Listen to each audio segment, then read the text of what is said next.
Сәлем баршаңызға. Бүгін сіздерге өте керемет жұмсақ болып шығатын булочка рогаликидің рецептін сіздерге ұсынамын. Ішінде салмасында вареный сгущенка, қараңыздар, өте жұмсақ болып, прям міндетті түрде осы рецептпен үй іштеріңізге пісіріп дайындап беріңіздер.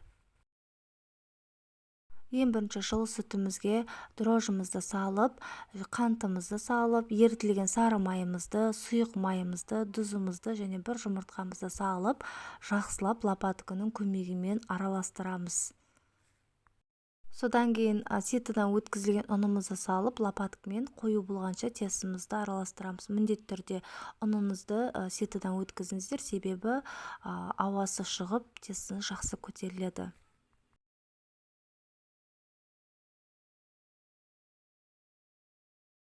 Тестіміз дайын болды. Жұмсақ, өте жұмсақ тестіміз дайын болды. Енді бетін крышкасын жауып қойып, жылы жерге көтерілгенше қойып қоямыз.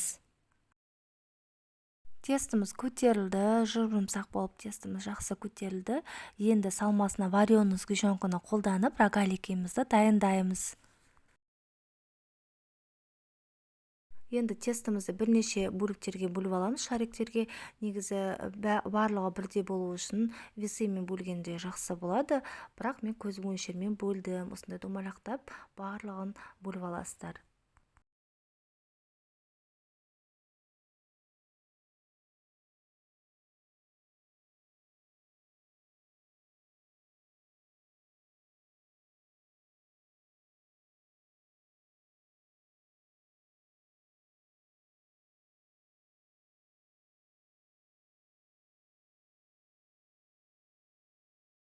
Пергамент төселген протинаға барлығын орналастырамыз, бетін жауып қоямыз. Қазір посыпканы жасайтын боламыз.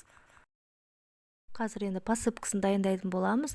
2 столовый ложкаға ұн және 1 столовый ложка сары май жұмсақ және 2 столовый ложка қант салдым. Енді барлығын жақсылап крошка жасап аламыз.